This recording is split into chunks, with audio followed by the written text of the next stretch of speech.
Ok, c'est parti. Bah, écoutez, bonjour et bienvenue à tous et toutes. On est ravis aujourd'hui de vous retrouver pour parler des marchés, groupes et MICE sous l'angle de la reprise en situation post-pandémie. Donc, autour de cette table virtuelle, nous avons trois représentants de trois OT différentes. Tout d'abord, Prakit, qui est marketing officer à l'Office de tourisme de la Thaïlande. Caroline, bienvenue, qui est représentante pour le marché MICE du UK. Et Jean-Pierre, qui est donc directeur de l'Office de tourisme du Portugal. Et également président de la Donette. Donc, merci de nous avoir rejoints. Nous, de notre côté, au sein de l'association Respire, chacune va peut-être se présenter. Donc, on a Mylène. Moi, voilà, Mylène Campalto, donc respirienne depuis quelques mois maintenant dans ce groupe de travail pour la reprise des groupes. Merci, Delphine. Moi aussi, j'ai connu l'association Respire suite à ta demande pour constituer un groupe de travail sur l'activité groupe, puisque c'est ce que je fais moi-même dans mon agence. Donc voilà, depuis février, je suis adhérente chez Respire avec plaisir. Super. Et j'ai intégré Respire en décembre au sein de du groupe Voyage Durable et donc du groupe, des groupes et du MICE. Donc voilà. Aujourd'hui, la thématique qui nous amène à nous retrouver autour de cette table virtuelle et qui sera abordée, donc c'est bien entendu la reprise du marché groupe. Donc pour ça, on a mis en relief 5 thématiques qu'on souhaiterait aborder et autour desquelles on aimerait échanger avec vous pendant donc cette heure, à savoir donc les protocoles sanitaires et sécuritaires et tout ce qui est restrictions mises en place dans chacune de vos destinations à ce jour. Bien entendu. Également, savoir un petit peu à quel niveau de réflexion en sont les prestataires à destination. Que ce soit les hôteliers, les autocars, est-ce qu'il y a des normes, des labels qui sont mis en place pour le marché des groupes? Comment vous envisagez la reprise du marché groupe, que ce soit à court ou moyen terme? Pour quelle communication auprès de cette cible et pour également quel type de produits? Donc, des sujets qui nous intéressent tous pour savoir effectivement comment on aborde aussi commercialement ces points-là avec les décideurs de CSE et également les sociétés, puisqu'on parle à la fois des groupes loisirs, mais également de l'incentive, des congrès et des events. Donc voilà, libre à vous effectivement d'intervenir en fonction de vos réponses. Je vous propose de commencer par une question qui est relativement simple à ce jour. Peut-être la plus simple, c'est tout ce qui est protocole sanitaire et restrictions mises en place dans chacun de vos pays, histoire de faire un point déjà sur la situation de chacun des pays. Je vais commencer parce que je suis plus loin que Caroline et Jean-Pierre. Depuis avril l'année dernière, la Thaïlande a fermé ses portes pour pouvoir protéger l'ensemble de la population. Et nous avons appliqué pour les personnes qui souhaitent aller en Thaïlande, qui sont autorisées d'aller en Thaïlande, la quarantaine de 15 nuits avant de pouvoir partir dans d'autres destinations en Thaïlande. Et ensuite, on est ouvert. Je vous donne des calendriers pour que vous compreniez comment la Thaïlande a essayé de pouvoir maîtriser la situation jusqu'à ce jour. En octobre, on a ouvert la Thaïlande à tous les touristes étrangers, mais il faut demander le visa. D'accord? Et ensuite, on a enlevé le visa en novembre. Ça veut dire que les Français peuvent aller en Thaïlande sans visa, mais toujours en appliquant les quarantaines.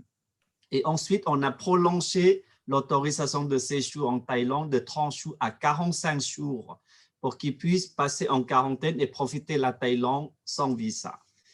Et ensuite, on a fait le calendrier au début de l'année 2021 pour projeter les ouvertures en juillet pour la destination de Phuket et en octobre pour les destinations comme Krabi, Samui, Phang Nga, Pattaya, Chiang Mai, peut-être Hua Hin et Shaham, mais pour les personnes vaccinées.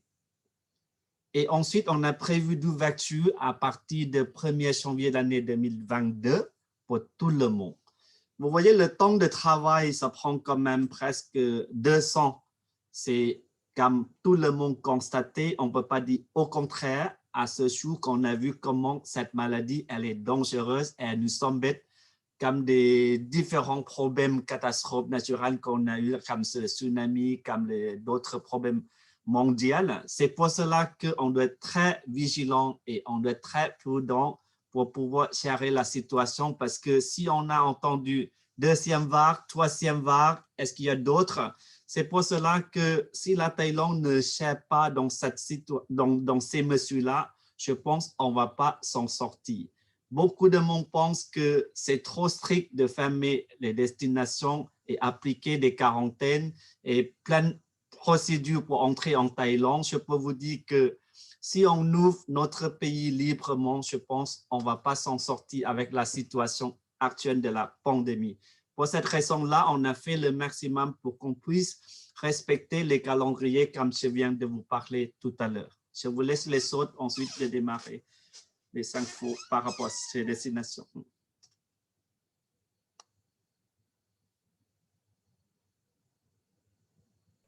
Honneur aux dames, peut-être, non, Caroline?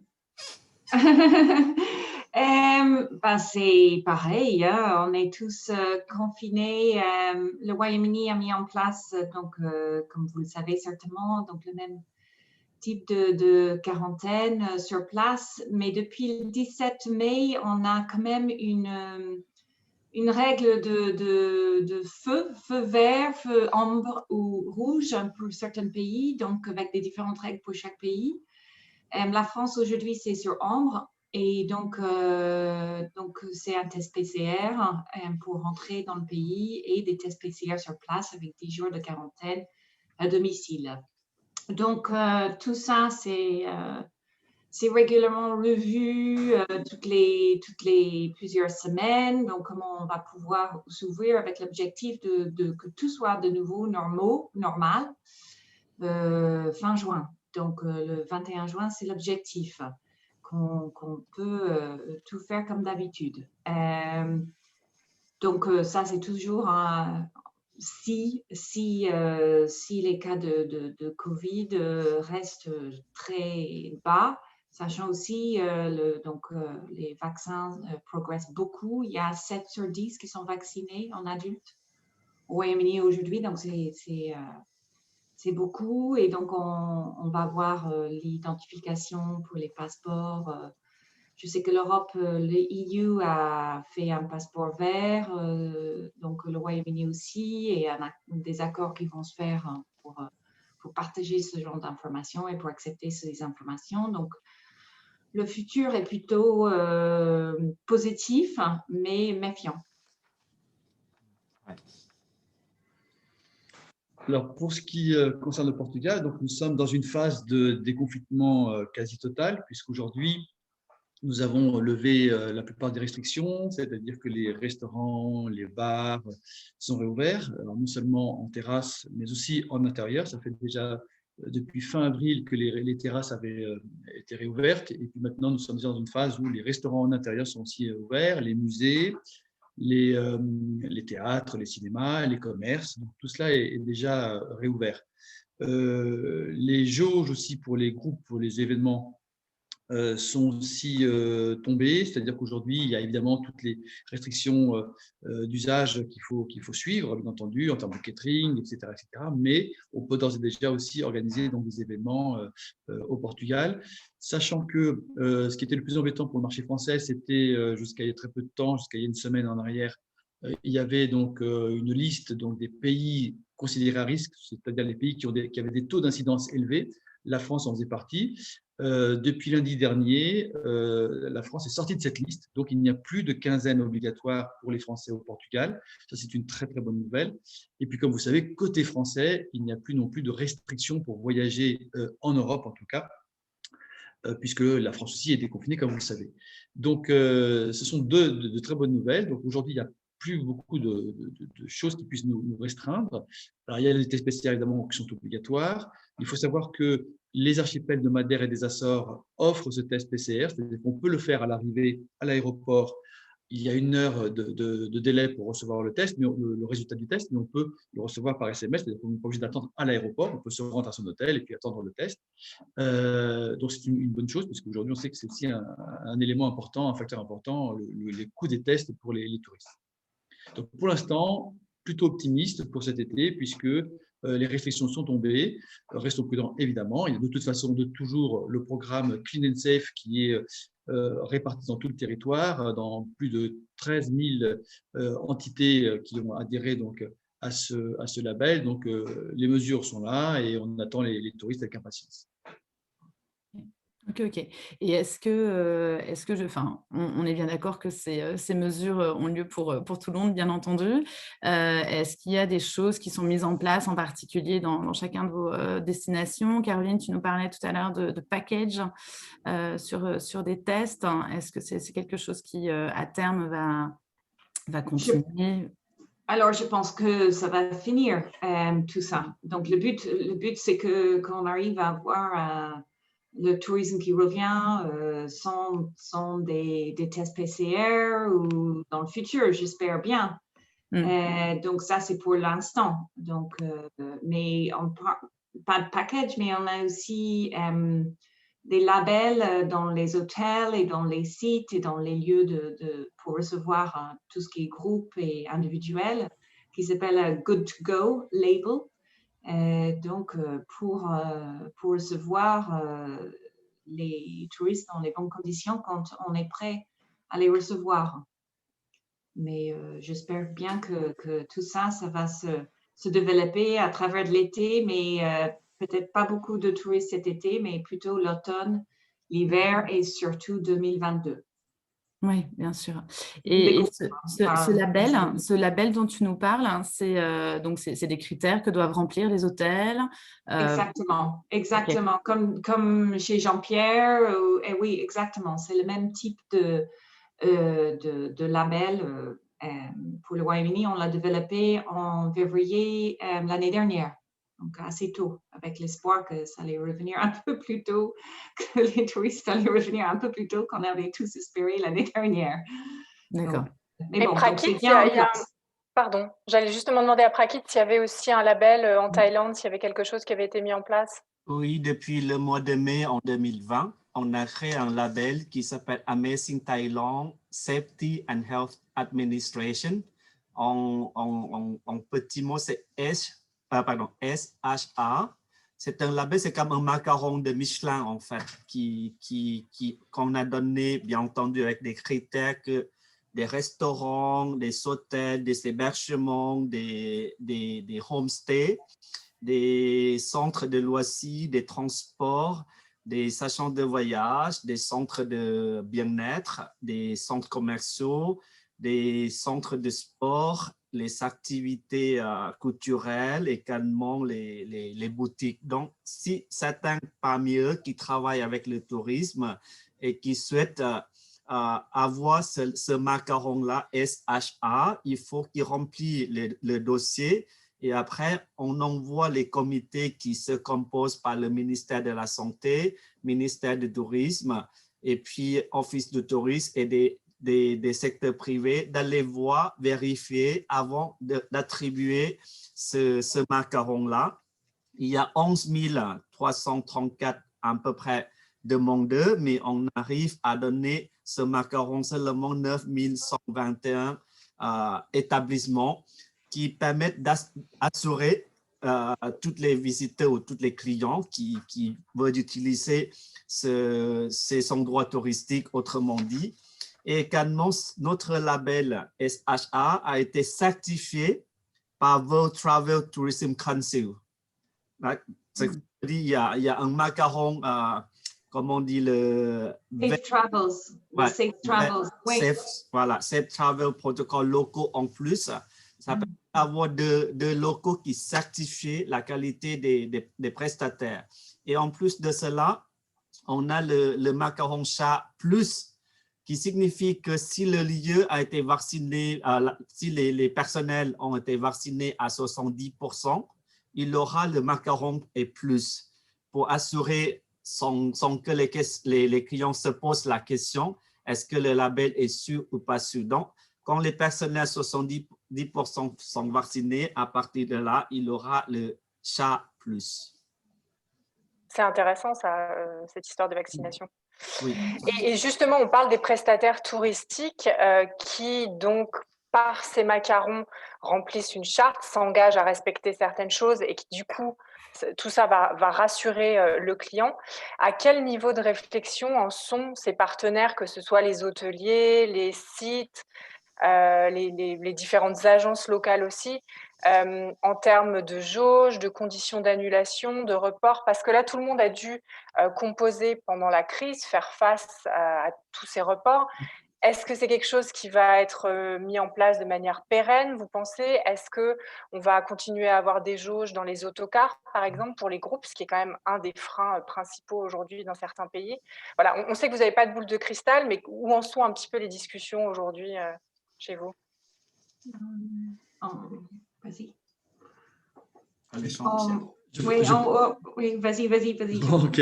Alors, en fait, oui, effectivement, pour l'instant, on ne sait pas ce que nous dira l'avenir, mais ce qui est certain, c'est qu'au niveau donc, des discussions aujourd'hui et de ce qui est établi aujourd'hui, l'idée est de faire ce que les autorités sanitaires, les autorités compétentes nous imposent. Donc, pour l'instant, ces jauges, on est dans une phase où on est plutôt dans une baisse et la fin de certaines de ces jauges, de certaines de ces restrictions, donc tant mieux, parce qu'on considère que nous sommes arrivés à un stade de la pandémie au Portugal qui le permet. Donc, c'est pour ça qu'on a réouvert, c'est pour ça que l'activité est relancée. Donc, les prestataires suivent ces préconisations. C'est-à-dire que si, au niveau d'écart, aujourd'hui, les jauges sont tombées ou sont réduites, ils suivent ce qui est demandé. Évidemment, après, il y a le bon sens. On ne va pas se mettre tous à remplir d'écarts les uns collés aux autres, etc. Donc, il y a une question de bon sens aussi. Mais les choses se font très, très paisiblement et naturellement. En revanche, concernant les hôtels, c'est intéressant parce que ce que vous évoquez concernant la flexibilité pour notamment les annulations, etc. Ça, c'est un élément, je crois que tout le monde l'a compris, qui est fondamental aujourd'hui et tous les prestataires l'ont compris. Donc, il y a évidemment une flexibilité qu'il n'y avait pas avant le Covid. Mais en même temps, c'est important de le signaler parce que j'en discutais il y a encore peu de temps cette semaine avec un groupe hôtelier qui expliquait que oui, il est clair qu'aujourd'hui, ils établissent des conditions pour les groupes, là on parle de groupes, d'événementiels, etc. Ils établissent donc des conditions plus souples, mais c'est quand même donnant-donnant, c'est-à-dire que nous sommes quand même dans une relation commerciale avec un organisateur d'événements et on ne peut pas prendre que du côté de l'hôtelier tout le risque, c'est-à-dire dire ok, on accepte qu'à J-1, J-2, J-3, on annule sans frais ou avec un minimum de frais. Mais vous vous rendez compte qu'il peut y avoir des abus, c'est-à-dire que le groupe, le team leader décide de changer de destination au dernier moment, et c'est au groupe, c'est pas au groupe hôtelier de prendre tout ça en charge. Donc aujourd'hui, ce que les hôteliers nous disent, c'est qu'ils disent ok, très bien pour une flexibilité plus importante, mais en retour, nous, à J-15 ou à J-20, on fait un point de situation. Et c'est-à-dire qu'à l'état de J-15, J-20, vous me dites combien vous avez de personnes de garantie et en fonction, on revoit l'allotement. Donc, il y a vraiment un dialogue entre les deux entités. Ça se passe très, très bien. Tout le monde a compris. Mais il faut bien le dire, ce n'est pas que tout du côté de l'hôtelier ou de la compagnie aérienne. Il faut aussi que les team leaders, que les responsables, les agences événementielles prennent aussi leur part de responsabilité et de risque. Okay. Oui, j'allais dire la même chose pour le Royaume-Uni. En fait, les fournisseurs savent que pour récupérer du business, il faut être flexible. Ça, c'est certain. Mais le risque est c'est une question de confiance entre les clients. Et je pense qu'on l'a beaucoup vu cette année parce que, bon, il y avait des groupes réservés, et donc rapporter, rebooker et rapporter encore. Et Et donc, les équipes ont travaillé dans les deux sens pour rien et beaucoup. Donc, je pense qu'il y a beaucoup de relations qui ont été très impressionnantes et très beaux, cette relation entre les fournisseurs et les acheteurs, une compréhension. Et je pense que pendant les années à venir, il faut vraiment être proche de son fournisseur et travailler en amont pour avoir le meilleur deal pour tout le monde. C'est vraiment ça. Sur les cars, sur les règles et tout ça, aujourd'hui, par exemple, les cars, ils sont remplis à 40%, mais toutes ces choses-là vont évoluer après les règles vont se faire sur les règles sanitaires. Donc, et ça, par exemple, les autocars remplis à 40%, Caroline, c'est le gouvernement qui décide, c'est tous les transports publics et privés. Oui, il y a un site dédié pour ça. Il y a un site dédié pour ça, pour informer des gens pour les cars, etc. Et aujourd'hui, on a une visibilité jusqu'à la fin de cette année? Non, pas encore. Okay. Non. Parce que ça, c'est la question qu'on vous pose aujourd'hui, c'est vrai que c'est une des problématiques principale, cruciale pour le voyage de groupe, parce que vous le savez bien, les voyages de groupe se décident un petit peu à l'avance, même si aujourd'hui il y a plus de dernière minute, disons même du 6 à 9 mois en amont. Si d'ici la fin d'année, on ne sait pas trop ce qui se passe pour 2022, quand les gens calculent pour leur association ou leur CE sur une base 30 et qu'au final, il faut qu'il soit 20 ou 25, comment le groupe, ça va se répercuter? Est-ce que les clients vont avoir assez d'informations pour vouloir prendre la responsabilité de monter le groupe, etc. Je pense qu'il y a beaucoup de gens qui ont des plans B. J'ai assisté l'autre jour à justement une réunion entre des associations qui organisent des gros congrès et justement un avocat spécialisé dans des règles, dans des contrats, dans tout ce qui est contrat. Et elle conseillait fortement surtout tout ce qui est gros événements, gros groupes, de toujours avoir des plans B.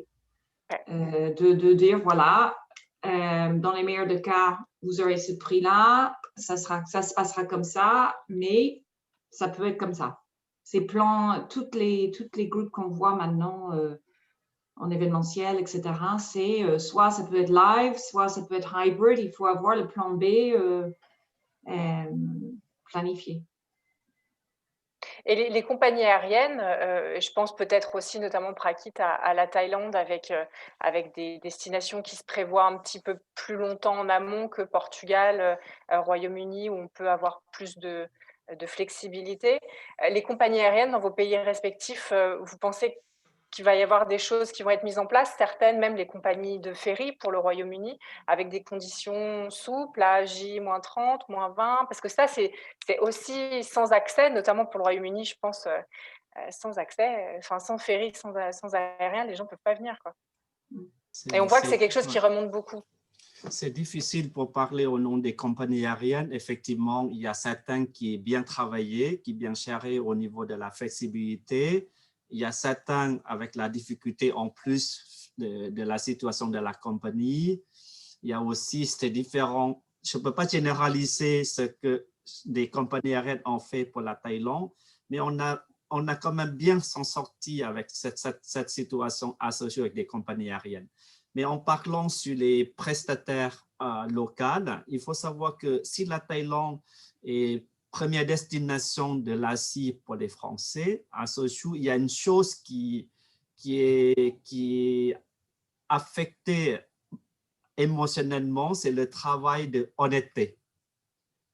Donc, le mot honnêteté, ça veut dire on est très flexible. C'est notre chaîne ADN d'ailleurs qu'on est très flexible dans notre vie quotidienne et également dans notre travail. On a essayé de comprendre la situation, de pouvoir modifier des choses selon la situation. Donc, c'est pour cela qu'on a également constaté la Thaïlande depuis 5 années à peu près. On voit que le groupe, côté loisirs, le groupe qui voyage vers la Thaïlande réduit de 80, de 45 à peu près 25-30 personnes par groupe. Avec des recherches que nous avons faites auprès des Français ou des professionnels à ce jour, on voit également que le groupe va être environ 25-35. Donc, ça nous permet de garder la sécurité sanitaire dans notre service. Comme vous pouvez constater, le macaron que je vous ai parlé tout à l'heure, par exemple, côté transport, il faut qu'il respecte toutes les mesures qu'on a demandées pour pouvoir gérer la situation. Comme dit tout à l'heure Caroline, il y a toujours le plan B. Ça veut dire si dans l'avenir, la situation sanitaire n'est pas encore améliorée, ça veut dire que peut-être au lieu d'avoir un bus pour 60 personnes, peut-être il y aura 2 bus, des choses comme ça. Donc, parce que nous devons respecter des mesures sanitaires. Ça, c'est seulement côté transport. Hein. Il y a côté l'agent de voyage également qui doit respecter tout à fait la même chose. Et les activités également, le restaurant également. Donc, chaque segment du tourisme doit respecter les consignes sanitaires que notre gouvernement a demandé pour pouvoir gérer la situation. Donc, ce sont des choses qui pourront se passer dans l'avenir. Et côté MICE, effectivement, on essaie également de faire la même chose, je pense. Et la Thaïlande a une expérience d'organiser des grands événements mondiaux et je pense on pourra toujours s'en sortir en adaptant selon la situation. Et si nous savons déjà dépasser des événements comme je vous ai dit au début, qu'il y a le tsunami, il y a la grippe aviaire, il y a le SRAS, il y a plein de problèmes qui s'est passé en Thaïlande ou dans le monde, avec les professionnels de tourisme en Thaïlande qui sont travaillés collectivement avec les efforts collectifs, je pense on va pouvoir s'en sortir au moment que les frontières seront ouvertes côté européen, côté la Thaïlande. Je pense à partir de là, cette collaboration va revenir presque au niveau normal, mais simplement ce que nous souhaiterions à développer dans l'avenir, c'est côté sensibiliser les visiteurs de penser côté le tourisme durable et responsable. Merci. Oui, merci, oui, Prakit, on y reviendra un petit peu plus tard sur justement l'évolution des produits qui intéressent aussi beaucoup la clientèle, qu'elle soit groupe ou loisirs ou incentive. Après, c'est vrai que la question des jauges est surtout problématique sur les budgets, bien entendu. Caroline, tu nous disais qu'effectivement, en MICE, il y a éventuellement la possibilité de jongler en fait, entre 2 formules hybrides et présentielles. Après, c'est sûr que pour tous les associations, comités d'entreprise, cette formule est un peu moins mise en avant. Et c'est vrai que pour le coup, si on est parti sur une rentabilité de bus à 40 et qu'il faut en prévoir 2 de 20, là, pour le coup, les budgets même des entreprises explosent. Et toute la question va être de savoir comment justement gérer ce point avec les clients en direct et puis avec les agences donc qui vendent du groupe. Mais c'est vrai, comme tu dis, Aurélie, entre nous, professionnellement, il faut qu'on accepte la situation à ce jour. Après les problèmes comme le tsunami, on ne peut pas travailler comme avant. Tu te rappelles l'histoire? On peut, comme le changement, comme la pandémie nous a changé, je pense aussi le marché doit s'adapter avec ce changement-là. On n'a pas augmenté le prix pour vendre plus cher, mais c'est simplement les prestations ont changé. Donc, je pense les acheteurs ou les clients, je pense qu'ils vont comprendre la situation.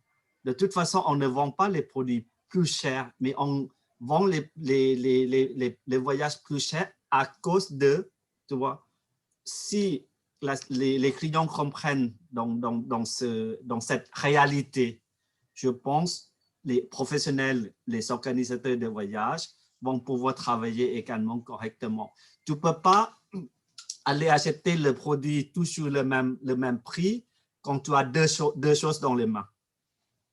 Et c'est là justement la réflexion. Moi, je vois pour travailler avec des réceptifs et des tours opérateurs, il y a deux réflexions en parallèle.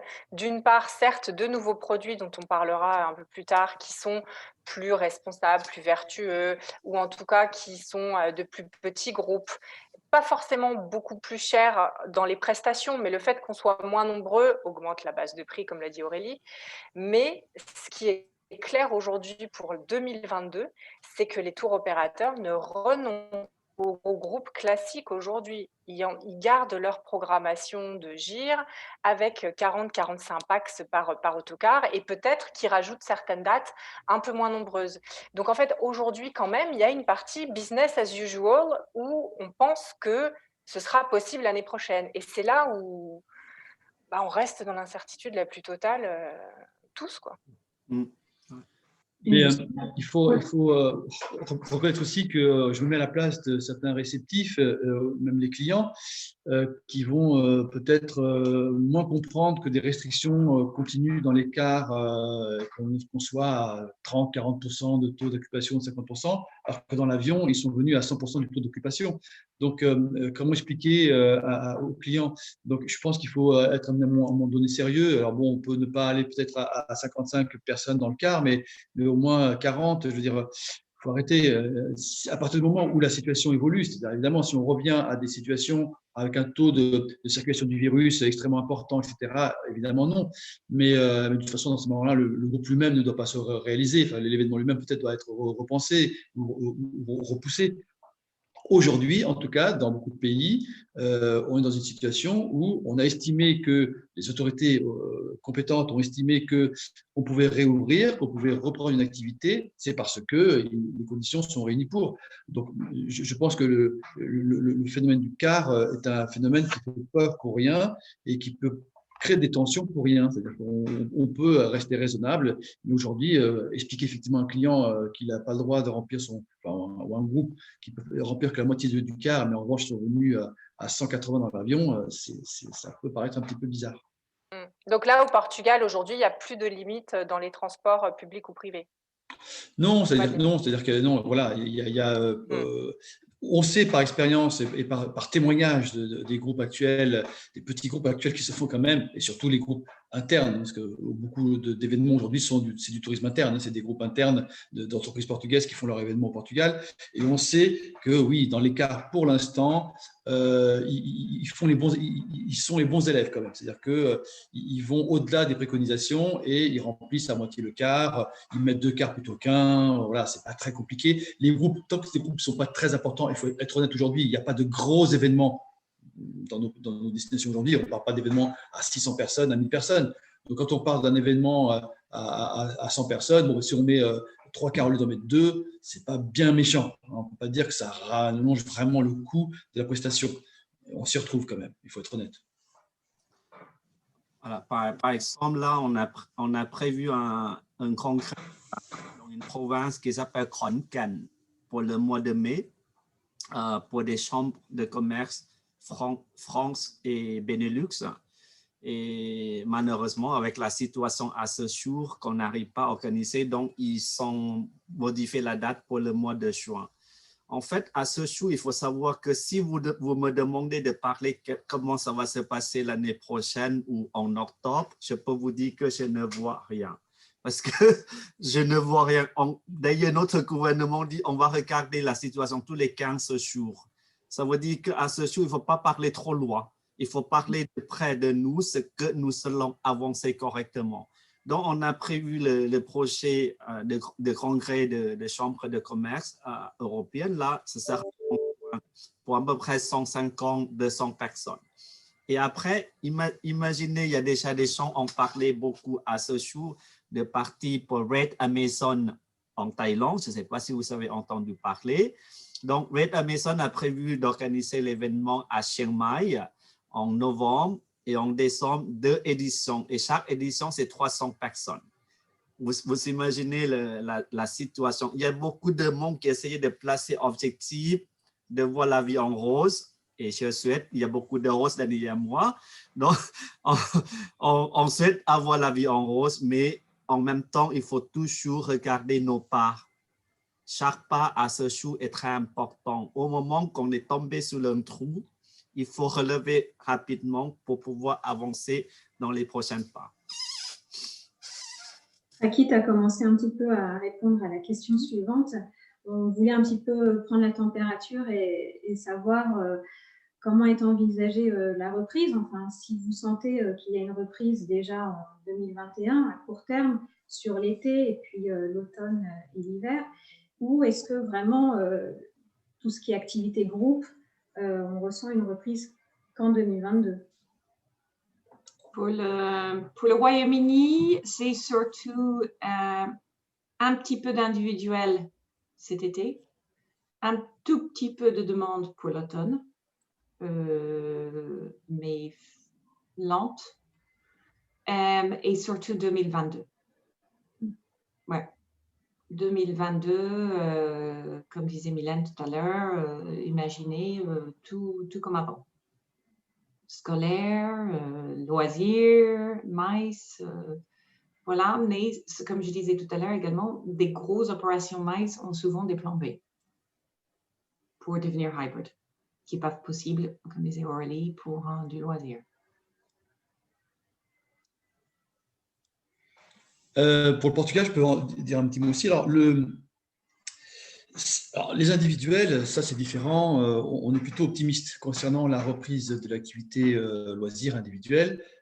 On voit déjà des prémices au niveau des réservations, au niveau de la reprise, juste après l'annonce effectivement de la fin des restrictions. Ça va assez vite, ça réagit assez vite.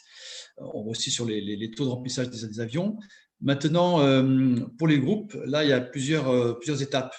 Je suis relativement optimiste pour un certain type de segments dans le MICE que sont les incentives, les petits groupes, tout ce qui est team building, cohésion d'équipe, parce qu'il va falloir revoir les équipes, se retrouver, etc. Donc, je suis assez optimiste à ce niveau-là. Les séminaires un peu plus importants et les grands événements, ça sera plus long. Là, c'est certain. On le voit déjà parce que ces événements, comme vous le savez, ils sont souvent travaillés bien en amont. Et pour les grands événements, très souvent, il y a des histoires de candidatures qui se lancent puisque, en fait, nous faisons notre travail, nous allons essayer de chercher, de capter ces grands événements auprès des organisateurs en se candidatant. Et puis, les organisateurs eux-mêmes savent déjà à quelle porte venir taper pour proposer leur projet. Donc, on sait, on a donc finalement un observatoire quelque part, puisque par rapport à 2019, à cette date, aujourd'hui, on a beaucoup moins de projections, beaucoup moins de projets en cours, où nous-mêmes, nous sommes sur beaucoup moins de dossiers en candidature pour capter ces événements. Donc, ça, c'est évident. Ça nous donne un petit peu une idée de ce que pourraient être ces prochains mois.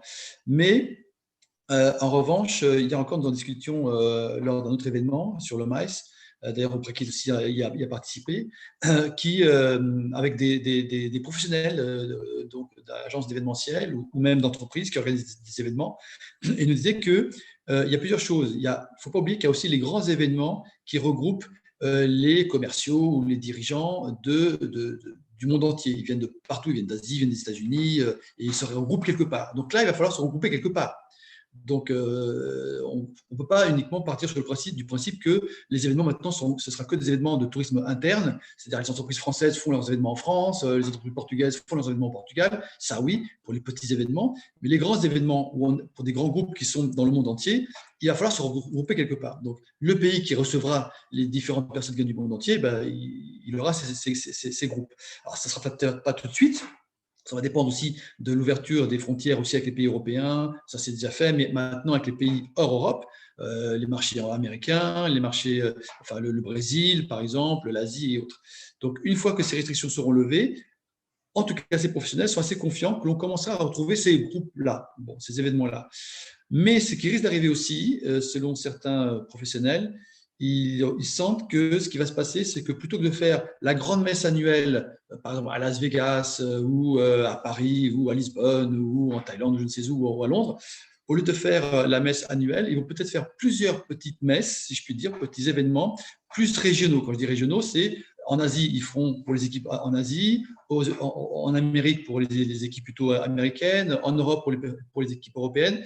Et donc, on va peut-être plus splitter plutôt que de faire un grand événement qui regroupe l'ensemble des personnes du monde entier. Donc voilà, mais ce sera par phase. On a bon espoir, nous, en tout cas au Portugal, qu'on aura les petits groupes, les séminaires, les incentives. D'autant plus qu'il y a aussi un aspect important qu'il faut voir, c'est qu'il y a des échanges économiques forts entre nos deux pays. Ça va dépendre aussi de cela. Je pense que les pays qui ont des échanges forts économiques avec la France ont peut-être plus de chances de voir arriver les voyages d'affaires et les incentives et les séminaires, les petits séminaires, parce que les gens ont besoin d'aller voir les clients, d'aller voir les usines, d'aller voir les prestataires, les fournisseurs. Aujourd'hui, on est resté depuis des mois en Zoom. Alors, c'est très bien, on peut discuter avec le fournisseur en Zoom, mais à un moment donné, il faut aller voir sur place les usines, il faut aller voir le matériel, il faut aller voir il faut aller vérifier. On a besoin de se déplacer. Donc, voilà, je dirais que pour conclure, c'est par étapes, mais on est quand même conscient que on a une opportunité, les destinations notamment de proximité du marché français, donc les destinations européennes ont une opportunité ici pour attirer dès le dernier trimestre 2021 de cette année, donc les séminaires et les petits groupes.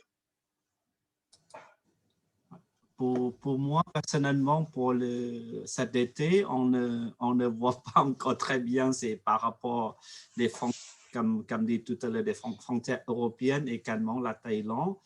C'est que tout le monde dit, beaucoup de professionnels dans les compagnies aériennes nous disent, au moment que la France dit on est ouvert et la Thaïlande dit on est ouvert, à partir de là, les demandes vont venir. Parce qu'à ce jour, les gens ne réservent pas le vol. Donc, c'est difficile pour eux de réserver, annuler, reporter, rembourser, ça devient compliqué. Donc, on voit très peu de monde, de groupes. Également, le marché MICE, on a vu 2-3 groupes pendant cet été avec vingtaine de personnes. Et puis, en termes de réservation, c'est encore très peu parce que, encore une fois, il faut qu'on attende l'annonce officielle, notre idée d'ouvrir Phuket à partir du 1er juillet pour les vacciner. Et à partir de là, les professionnels disent, si la Thaïlande annonce officiellement l'ouverture, y compris pour 1er octobre, pour les autres provinces comme Krabi, Phang Nga, Samui, Pattaya, Hua Hin, et voilà. Et voilà, ce sont des destinations qui sont ouvertes pour les vacciner. Je pense à partir de là, les professionnels vont travailler plus activement. Ok, ouais, donc ce que j'entends, Prakit, hein, c'est que finalement, en Thaïlande, vous allez ouvrir zone par zone, en fait, c'est ça? Oui. D'accord, pour pouvoir donner l'exemple qu'on arrive à gérer la situation. Voilà. C'est simplement ça. C'est pas qu'on ne veut pas ouvrir entièrement, c'est simplement pour assurer la situation. Et si les professionnels doivent comprendre aussi qu'on est obligé de faire dans ce sens-là pour pouvoir stabiliser la situation et progressivement d'ouverture sur les autres destinations. Et notre plan, c'est à partir de janvier 2022 qu'on va ouvrir la Thaïlande pour tout le monde sans compter vacciné ou pas vacciné. Mais pour le mois de juillet, ce sera toujours pour les vaccinés. D'octobre, ce sera toujours pour les vaccinés. Et est-ce que cette crise a été pour vous l'occasion de revoir votre communication, de la moderniser, d'être plus présent sur les réseaux sociaux? Est-ce que vous avez changé sur ça? Alors, je peux parler. Oui. On va être honnête, la situation Covid a effectivement obligé de revoir certaines choses. Il y a eu un moment donné où on était obligé d'arrêter un certain type de communication, puisqu'on était plus possible de voyager, donc on était revenu sur plutôt de l'inspirationnel, sur on revoyagera plus tard. En attendant, on était plutôt sur un message inspirationnel, un message de solidarité, etc. Donc évidemment, on a dû réadapter notre campagne en fonction des fermetures, réouvertures, fermetures, réouvertures. Partant du principe que maintenant les restrictions sont levées, je ne vais pas dire que on a changé aujourd'hui notre stratégie de communication. Si on parle par exemple de tourisme plus durable, plus responsable, plus vertueux, ça fait plus de 10 ans que nous avons commencé déjà à travailler sur ces thèmes-là. Actuellement, par exemple, nous avons un plan national sur 10 ans, donc qui a été lancé en 2017 jusqu'à 2027, qui déjà prenait fortement en compte l'aspect durabilité, le tourisme plus soutenable, etc., plus équitable. Et d'ailleurs, plus récemment, il y a un plan spécifique national portugais donc, pour un tourisme plus durable qui est de 2020-2023, mais débutant en 2020, vous imaginez bien qu'elle a été travaillée 1 an, 2 ans en avance, c'est-à-dire bien avant le début de la pandémie. On commençait déjà à travailler sur ce plan qui, lui, a débuté donc en 2020 jusqu'à 2023, et c'est un plan qui est très large, comment dirais-je, complet, puisqu'il va jusqu'à réorganiser, restructurer certains de nos produits, certaines de nos offres, mais aussi surtout à former ceux qui font l'offre, c'est-à-dire les hôteliers, les prestataires, etc. Donc on a un programme qu'on appelle Upgrade Soutenabilité, qui en fait consiste à former, à aider les hôteliers, les réceptifs à passer ce cap d'un tourisme plus durable, d'une offre plus durable. C'est pas toujours facile quand on fait déjà ce métier depuis de longues années. C'est pas toujours facile de faire changer les gens et faire changer leur façon de travailler. Donc, on a lancé un vaste programme en investissant une certaine somme, puisque c'est un programme national. Et donc, voilà, c'est pour vous dire que ce n'est pas nouveau. Évidemment qu'aujourd'hui, on prend en compte l'évolution de la demande. Donc ça, c'est encore autre chose. C'est-à-dire que ce n'est pas forcément par rapport à notre réflexion à nous initiale, mais à une constatation aujourd'hui qui va arriver avec ces prochaines semaines, ces prochains mois, ces prochaines 2-3 années, à voir comment les gens vont vouloir consommer. Ça, c'est différent. Et là, il va falloir évidemment s'adapter, parce qu'on ne peut pas décider en amont, il y a 3 ou 4 ans, de ce que les gens voudront faire. Donc, il va falloir s'adapter. Et là, je veux bien croire qu'aujourd'hui, il y a un changement dans les comportements, probablement accentué par la situation Covid, parce que là aussi, ce n'est pas nouveau. La volonté de voyager différemment, ça ne date pas d'un an. Déjà, souvenez-vous, il y a 2, 3 ans, 4 ans, il y avait beaucoup le débat sur la tourismophobie, sur la surtension touristique dans certaines destinations. Donc, il y avait déjà une prise en compte et des destinations et aussi de la demande. Ce n'est pas nouveau. Mais il va falloir s'adapter, effectivement. Peut-être qu'il y aura plus de produits en intérieur des pays, dans l'arrière-pays, la montagne, plus que les resorts et les côtes balnéaires surpeuplées. Ça, c'est évident. Et il faudra s'adapter au fur et à mesure. Pour le Royaume-Uni, donc on a des campagnes très différentes je vais parler pour des différents domaines de tourisme. Donc, je vais parler d'abord du MICE, qui est surtout la mienne. Donc, au début du Covid, nous, on était prêts à faire un gros événement au Royaume-Uni qui s'appelle MeetGB Live au Pays de Galles, qui était, c'était juste avant de réserver les billets d'avion pour toutes les personnes qui devaient venir. Et on a hésité, bon, est-ce qu'on fait pas? Ben voilà, on a tout basculé en virtuel. Donc, un événement virtuel, le premier qu'on a fait tous, qui s'est fait en juin, et c'était le premier pour tous les acheteurs aussi. C'était vraiment un des premières. Donc, on a basculé en virtuel et depuis, on fait tous les salons, beaucoup de salons virtuels depuis toute l'année pour rester en contact avec les acheteurs. Ils n'ont pas de demande, très peu de demandes. C'est surtout de rester en contact et d'écouter et d'apprendre, parce que ça va être une année où il faut être hyper agile et changer parce qu'on devine avec les informations de ce qu'on a de tous ces acheteurs, de comment ça va se développer. On a fait aussi une campagne qui s'appelait Reimagine Your Events au Royaume-Uni. Donc, il y a eu beaucoup de succès sur les réseaux sociaux, qu'on a utilisé sur toutes nos plateformes, sur notre YouTube, etc. Donc, on a disséminé ça. Donc, ça, c'est surtout ce qui est MICE, et également beaucoup plus de contenu avec des partenaires dans des différentes des webinars, des roundtables avec des partenaires qui nous ont permis de parler avec nos sites d'acheteurs. Donc ça, c'est côté MICE.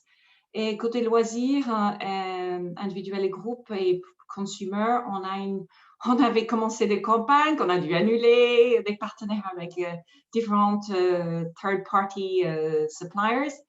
Et donc là, on a lancé cette semaine une campagne dans le Royaume-Uni pour que les gens circulent en interne, qui s'appelle donc Escape the Everyday, donc échapper le tous les jours, qu'on va adapter pour le marché européen. Donc, on attend des dates de feu vert pour faire quelque chose de similaire en Europe. Donc, pour stimuler l'intérêt, mais pareil, on attend le feu vert pour lancer ça. Ce n'est pas la peine de lancer quelque chose si les gens ne peuvent pas réserver. Voilà. Et de mon côté, effectivement, on sait que le voyage dans l'avenir va changer et le voyage dans l'avenir va coûter plus cher. Et également, on sait que la France est un marché qu'on travaille de plus en plus, y compris les clients recherchent de plus en plus auprès des organisateurs de voyage. C'est pour cela que nous avons fait des campagnes d'images de la Thaïlande depuis septembre-octobre l'année dernière. Si vous permettez, j'aimerais vous partager l'écran pour vous présenter ce que nous avons travaillé. Vous voyez, c'est des images de la Thaïlande à travers de différents médias professionnels, également grand public, pour donner l'image de la Thaïlande qui présentait la diversité des destinations culturelles, balnéaires. Et comme vous voyez à votre gauche, il y a Press Club. Donc, c'est un magazine qui envoie auprès des membres du club, qui a à peu près 2500 membres, qui sont en général PDG ou présidents des grandes entreprises qui sont membres du club. Donc, également, on a essayé de toucher des clientèles plus féminines, également dans différents segments. Comme vous voyez également, on a travaillé sur les magazines comme Tendance Nomade. Là également, c'est pour le marché de maïs. Juste pour vous dire qu'on essaie de présenter la Thaïlande pour avoir les images de la Thaïlande en général, également sur une partie de marché maïs pour pouvoir présenter la Thaïlande côté incentive aussi. Donc, on a retravaillé encore des campagnes d'images là au début de l'année en pensant de pouvoir ouvrir la destination prochainement. Donc, ce sont des articles que nous avons travaillé également pour que les gens viennent sur notre réseaux sociaux parce que c'est le centre qu'on pourra présenter la Thaïlande avec les vidéos mises à jour, la situation mise à jour, des choses comme ça, parce que comme on ne peut pas communiquer dans les médias avec toutes les images de les vidéos entières. C'est pour cela qu'on a fait drainer les grands publics vers notre réseaux sociaux avec des vidéos, des testimonials, avec ce qui s'est passé en Thaïlande. Voilà, ce sont des campagnes d'images que nous avons travaillé l'année dernière, septembre-octobre, et en ce moment, on va également donner les images des ouvertures de Phuket prochainement. Ok. Et justement, ça me permet de rebondir, ces nouvelles campagnes, ces nouvelles images, peut-être un peu déjà repositionnement, est-ce qu'il est suivi par vous ou peut-être les fournisseurs sur place par des nouveaux itinéraires? Est-ce qu'on essaye de réinventer un peu le classique, comment pour gérer un peu les flux différemment? Est-ce que vous voyez déjà des initiatives naître? Je laisse Jean-Pierre. En fait, oui, pour répondre à la question et aussi en revenant un petit peu à ce que venait de dire Praket juste avant, est-ce qu'on avait, la question qui avait été posée aussi juste avant, effectivement, je vous ai parlé donc grosso modo de ce qui était la stratégie en termes de communication. Ce qui n'empêche qu'il y a aussi des opérations plus tactiques. Là, on est sur des opérations marketing et des opérations de communication plus tactiques avec les partenaires pour vendre la destination. Ce sont toutes les campagnes conjointes qu'on peut faire avec des tours opérateurs, avec des OTA, avec des compagnies aériennes. Et là, en revanche, nous avons évidemment jonglé en fonction du calendrier, en fonction de l'actualité, sur des moments où on était plutôt sur de l'inspirationnel et sur le moment où on pouvait relancer les ventes. Là, très concrètement, depuis que la France n'est plus en liste de pays qui a une quarantaine obligatoire à 14 jours et que l'on sait que les flux français repartent, nous avons relancé cette semaine même les campagnes plus tactiques d'appui aux ventes, les campagnes conjointes avec les partenaires OTA, tour opérateurs et compagnies aériennes qui étaient restés en stand-by depuis un mois maintenant pour les raisons que l'on sait. Prakrit, peut-être que tu peux retirer ton pour qu'on se voit, parce que là on ne se voit pas du coup, parce que tu avais laissé ton partage d'écran. Voilà. Oui, Désolé. Comme ça, on se voit, c'est plus sympa. Ce que je suis en train de... Et du coup, Jean-Pierre, ça me permet de rebondir au niveau justement de la communication auprès des professionnels du voyage qui vendent les groupes. Est-ce que, Voilà. que justement la com a évolué? Est-ce que vous avez des demandes de leur part qui Oui, alors nous, c'est très simple. Tout ce qui concerne la communication conjointe, produits, ventes, etc., on le fait donc avec des partenaires, puisque nous sommes une destination, une institution, on n'est pas là pour vendre et pour remplir des hôtels ou des avions, ça c'est le rôle des partenaires. Donc pour vous dire que nous suivons et nous accompagnons les stratégies que sont celles de ces partenaires. C'est-à-dire que le tour opérateur qui vient nous voir, qu'on lance une campagne conjointe, eh bien nous, on s'adapte à ce qui est sa stratégie, à ce qu'il veut lui faire passer comme message. Donc ça varie du partenaire, ça varie si c'est un ETA, si c'est un tour opérateur, si c'est un tour opérateur qui fait plutôt du club, si c'est un tour opérateur qui fait plutôt des groupes, des GIR ou les comités d'entreprise, pardon. Donc, on s'adapte. Donc, là, on a plusieurs types de messages différents en fonction de la cible et ça varie vraiment. Mais on s'adapte. Mais en tout cas, oui, très important aujourd'hui de faire de la communication. Nous qui sommes des institutions et des représentations officielles de pays, il est très important aujourd'hui, je crois qu'on le fait tous maintenant, de faire aussi des campagnes concrètes de vente. C'est bien de dire qu'on a des beaux pays et rester dans l'inspirationnel, il en faut, bien sûr, mais aujourd'hui, de plus en plus, on nous demande aussi d'aider à vendre, d'aider à pousser le client à convertir en achat. Donc ça implique des campagnes conjointes. Pour vous dire aussi, pour terminer sur l'histoire de la nouvelle stratégie que l'on pourrait lancer, il y a justement en ce moment même, et alors c'est dommage que je ne peux pas vous en parler parce que c'est exactement au même moment que notre événement maintenant, notre webinaire, il y a la présentation officielle à notre siège de ce qui va être la campagne aujourd'hui de relance. La campagne de relance très concrète et de réouverture. Donc maintenant, j'attends quelques instants pour savoir ce qui s'y est dit, mais on va lancer une campagne, une forte campagne avec une stratégie vraiment agressive de relance. Donc voilà, parce qu'il faut évidemment suivre l'actualité et aujourd'hui, on ne peut plus partir sur des campagnes, des stratégies pensées plusieurs mois à l'avance. Il faut réagir presque tous les 15 jours en fonction de l'actualité. Et du coup, est-ce que vous diriez qu'il y a une évolution, en tout cas de la coopération qui se fait entre justement les partenaires privés et les OT, voilà, avec une coopération plus soudée, puisqu'on parle beaucoup aujourd'hui d'économie de la coopération, du co-construire, etc., etc. Est-ce que justement, notamment sur un marché spécifique comme le marché des groupes ou du MICE, est-ce qu'il y a cette tendance-là? Oui, alors on sent qu'il y a des difficultés. Donc là aussi, on est obligé de s'adapter et d'être beaucoup plus flexible. Très concrètement et de manière très transparente, aujourd'hui, des campagnes conjointes peuvent se faire sur une répartition plus à la charge côté destination, côté nous, qu'à la charge du partenaire. En général, avant le Covid, nous étions sur des bases 50-50, c'est-à-dire qu'on faisait une campagne conjointe avec un tour opérateur, avec un spécialiste groupe ou autre, on mettait 50-50 sur la table. Donc, aujourd'hui, on a conscience qu'il y a des difficultés financières pour les tours opérateurs, pour les groupistes, etc.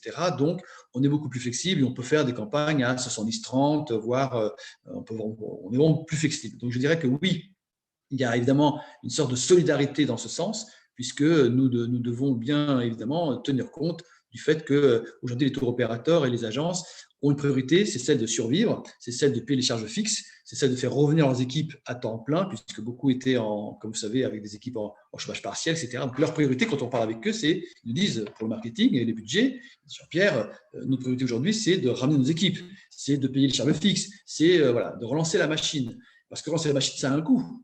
Si on prend une compagnie aérienne, par exemple, il ne suffit pas juste de dire j'ouvre à nouveau mes lignes. Ça a un coût, parce que ça implique un coût de fonctionnement qui va évidemment augmenter les charges de l'entreprise.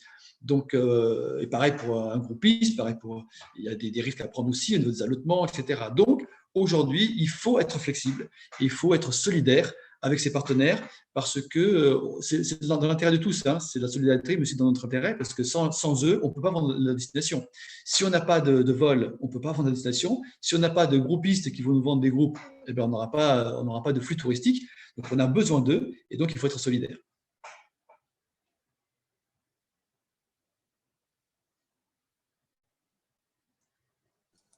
Voilà. De mon côté, également, on a développé le produit touristique différemment depuis 2015, simplement que la Thaïlande essayait de travailler sur le tourisme durable et responsable, également des communautés de best tourisme, ou tourisme communautaire, autrement dit. Et c'est pour cela qu'en même temps, par rapport au marché maïs, dernièrement, j'ai contacté différents organisateurs de destination comme Panorama Destination, comme Asian Trail aussi, ou eAsia Travel, également AsiaJet. Ce sont des partenaires que nous devons accompagner pour qu'ils puissent redévelopper à nouveau des produits. Et c'est pour cela que quand on a développé le tourisme communautaire en 2015, à ce jour, il y a même des organisateurs de marché maïs qui a développé le produit qui s'appelle maïs communauté de tourisme communautaire. Ça veut dire qu'ils utilisent le mot maïs CBT. Et comme MyCBT, c'est une chose, il y a également le travail sur les images de la Thaïlande de produits de luxe, haut de gamme, sur mesure. Il y a de plus en plus parce qu'on a des produits pour proposer. Donc, il y a un réceptif qui travaille dans le marché de luxe sur mesure avec un réceptif qui travaille dans les produits durables, responsables, qui se rejoint pour faire un maïs LCBT. Ça veut dire un mixage que j'aimerais, comment j'ai fait? J'aimerais vous partager cette petite image encore une fois sur ce qu'il propose. Vous voyez ici, vous voyez l'écran ou pas?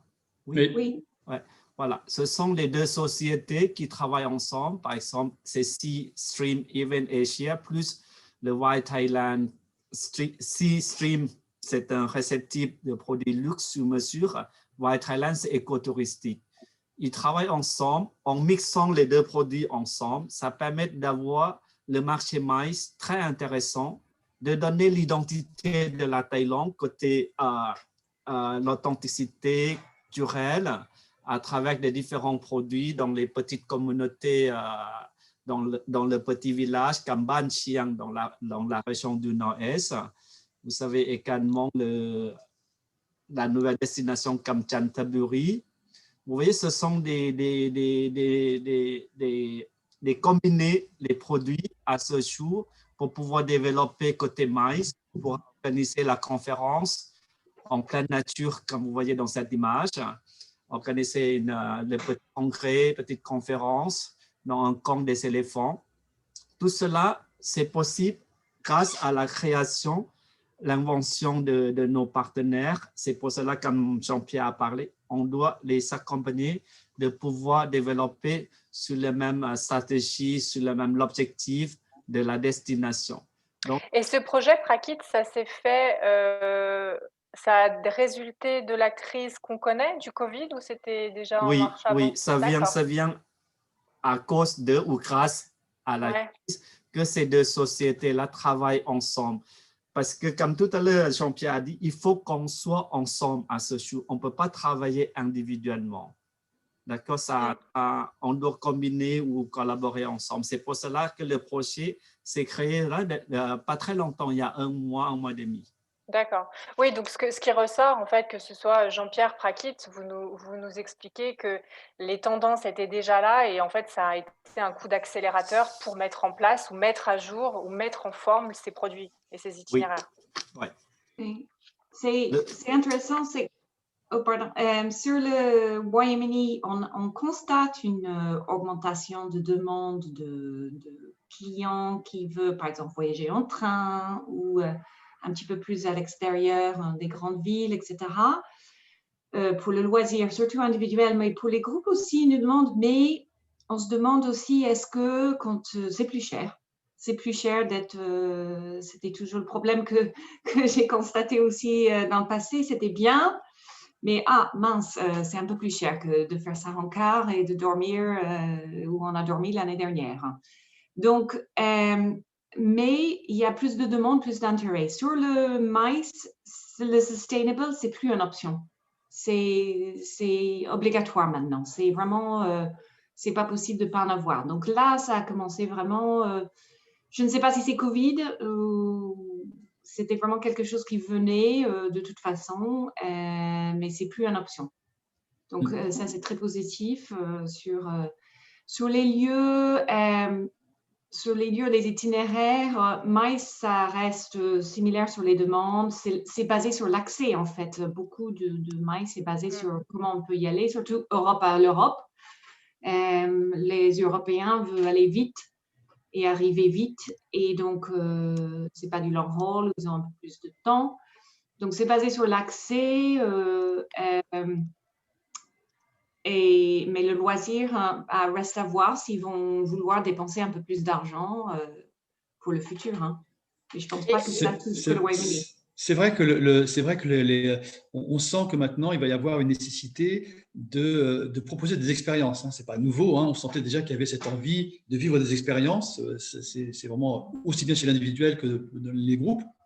Donc, il est possible qu'aujourd'hui, même pour les groupes, on ait vraiment cette nécessité et cette envie, cette demande de vivre des expériences. On a la chance, après, dans un pays comme le Portugal, qui n'est pas très grand, c'est-à-dire que même avec les problèmes d'accès, c'est-à-dire en prenant en compte les aéroports internationaux que sont Lisbonne ou Porto, par exemple, on n'est jamais très loin d'un dépaysement dans l'arrière-pays. Et on sort d'une ville, en 3 quarts d'heure, on se retrouve à la montagne, on se retrouve dans l'arrière-pays, dans des petits villages. Donc, ce n'est pas vraiment un problème pour des groupes qui sont pressés ou qui veulent faire un événement en 2-3 jours. Pour prendre un exemple, le prochain forum international du tourisme sera à Évora. C'est un grand événement pour nous, puisque c'est un forum international qui va justement parler de tourisme de demain, du tourisme du futur, et qui va faire venir des gens du monde entier. Il se déroule à Évora. Évora, c'est à 1 heure de Lisbonne.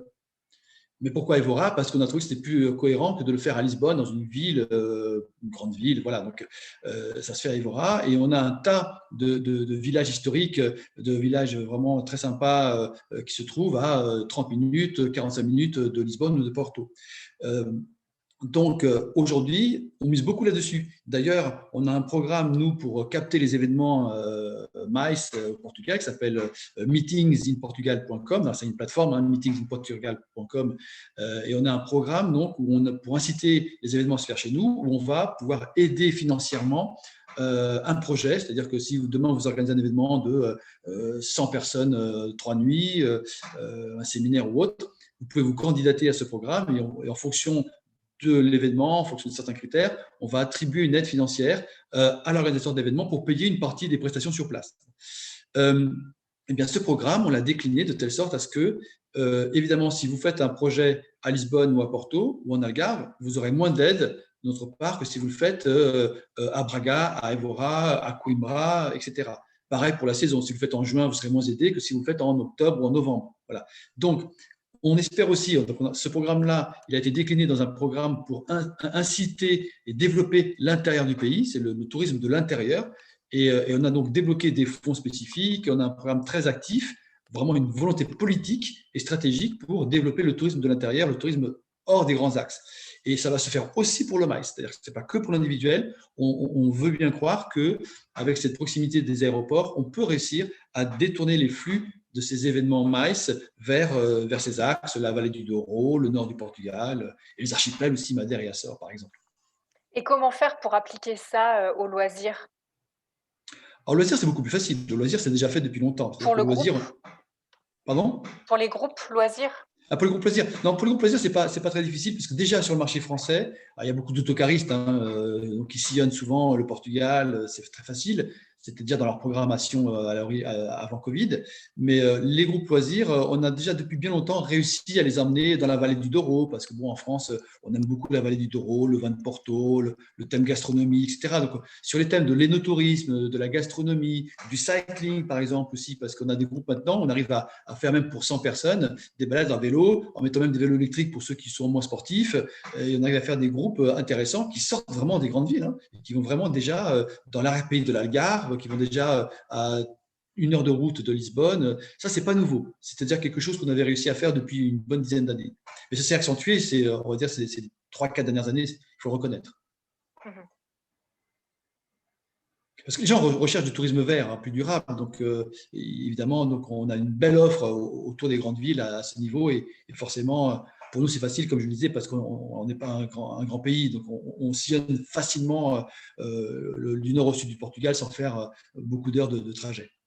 En fait, l'enjeu vraiment pour les groupes, je pense que c'est ce qui ressort de tout ça, c'est d'arriver à proposer des produits un peu différents, qui sortent un peu des grosses zones urbaines ou des gros endroits touristiques, ce qui avait déjà été commencé, mais tout en gardant un prix raisonnable.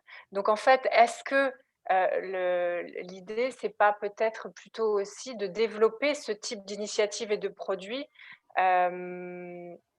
parce qu'en fait, plus il y aura de produits, par exemple, j'ai dit n'importe quoi, si on va aller visiter une ferme au Portugal, en Angleterre, en Thaïlande, plus on en aura et plus le prix va pouvoir être aussi abaissé, plus on aura le choix. Aujourd'hui, le problème, c'est que si le groupe veut aller visiter telle activité, il n'y en a peut-être que 2 dans la région. Ça, c'est vrai, mais il faut voir aussi une chose qu'en termes de prix, puisqu'on parle de prix, aujourd'hui, un hôtel rural, même un bon 3 étoiles, voire 4 étoiles rural, les prix sont quand même en général moins élevés que dans les capitales, hein, dans les grandes villes. Donc, on s'y retrouve finalement, on s'y retrouve. Et puis, pareil pour les prestations, différentes prestations, donc on finit par s'y retrouver. L'important, c'est qu'il y a assez d'offres, ça c'est vrai. Mais il y a déjà un phénomène qui s'est développé depuis quelques temps, qui est assez intéressant, je trouve. Ce sont des espèces de petits villages qui étaient plus ou moins abandonnés, qui ont été retapés pour en faire un lieu de villégiature où on peut réserver, pratiquement privatiser un village entier avec une capacité du coup de peut-être 50 chambres, ou voire plus, parce qu'on est sur plusieurs maisons, petites maisons qui sont les unes à côté des autres. Et ça, c'est quelque chose qui se développe pas mal au Portugal, notamment dans la région de l'Alentejo, dans la région du centre du Portugal. Et ça marche bien, ça plaît beaucoup aux entreprises parce qu'on peut même réussir à s'isoler complètement, à sortir de la confusion des grandes villes. Et il y a même certains endroits, ils vont même jusqu'à ne pas avoir de Wi-Fi exprès pour faire vraiment des cohésions d'équipe, du team building, sans que les gens soient perturbés par leur envie de répondre à un message WhatsApp ou Facebook ou autre. Alors évidemment, dans ces villages-là en question, il y a quand même un endroit centrale où il y a du Wi-Fi pour pouvoir travailler, envoyer des mails, etc. Mais volontairement, dans les espaces des maisons, etc., il n'y a pratiquement pas de réseau et les gens n'arrivent pas à communiquer autrement qu'entre eux. Et ce n'est pas plus mal. Et ça marche bien pour les petites entreprises qui veulent faire de la cohésion d'équipe. Et on a notamment une expérience qui m'a été reportée très intéressante dans un village où les gens vont jusqu'à commencer à construire ensemble une barque, par exemple, avec des professionnels du secteur, parce que là-bas, il y a vraiment des ateliers, de vrais ateliers avec de vrais professionnels qui le font, et ils sont immergés dans cet atelier et ils participent à la construction de cette barque pendant 3-4 jours, et ça fait vraiment une cohésion d'équipe, c'est super, c'est génial, et voilà, ce type d'expériences qui peuvent, à mon avis, à l'avenir, avoir de plus en plus de succès. Il faut Oui, Prakit, j'allais dire, et peut-être justement sur des grandes villes comme Bangkok et Londres, comment on fait? Parce qu'on est sur des capitales avec tellement plus de gens, avec un tel attrait aussi. Il faut savoir que la destination principale touristique dans notre pays, la Thaïlande, comme Bangkok, Phuket ou autre, et on a parlé en même temps des touristes communautés. Ça ne veut pas dire que touristes communautés, on doit les chercher dans les autres destinations touristiques en Thaïlande. Je vous donne l'exemple. Je suis allé à Londres au moins 4 ou 5 fois. D'accord? J'ai trouvé toujours des choses à visiter, même si j'ai visité déjà plusieurs fois. C'est comme Bangkok. Bangkok, on entend souvent que les gens visitent Bangkok et revisitent Bangkok. Ils trouvent toujours les nouveaux endroits à visiter. Donc, l'idée est là, que ça veut dire qu'il faut simplement communiquer et donner les infos pour que les gens puissent profiter de petits trucs prochainement, je vais visiter Lisbonne. Je vous dirai à mon retour qu'est-ce que je pourrais trouver dans la capitale de Portugal. Donc, quand on parle de tourisme communautaire, quand on parle des nouveaux produits, ça peut être aussi dans les destinations touristiques principales du pays. Et nous savons comme nous savons chaque année à peu près 60% des touristes français qui ont déjà visité la Thaïlande et y retournent en Thaïlande. C'est pour cela que la Thaïlande a essayé de promouvoir des destinations nouvelles pour pouvoir combiner, comme faire un chapelet, en fait, que les gens puissent pouvoir faire un itinéraire et visiter, comme tu dis, peut-être dans certains villages, il y a peut-être seulement un lieu à visiter. C'est pour cela que nous avons un département qui s'occupe de développement de produits touristiques pour qu'on puisse créer le chapelet d'itinéraires dans chaque petite ville, chaque petit village pour que l'itinéraire soit bien combiné.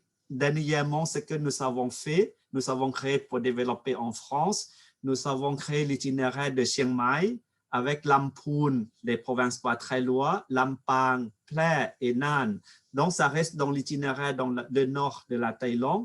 Et puis, dans le sud de la Thaïlande, on a créé Phuket avec Krabi, avec Trang, Nakhon Si Thammarat et Pathalung. Vous voyez, il y a toujours une destination principale et puis on a ajouté des autres destinations. Ça permet à nouveau accueillir des personnes qui ne connaissent pas la Thaïlande, y compris les personnes qui ont visité la Thaïlande plusieurs fois depuis des années.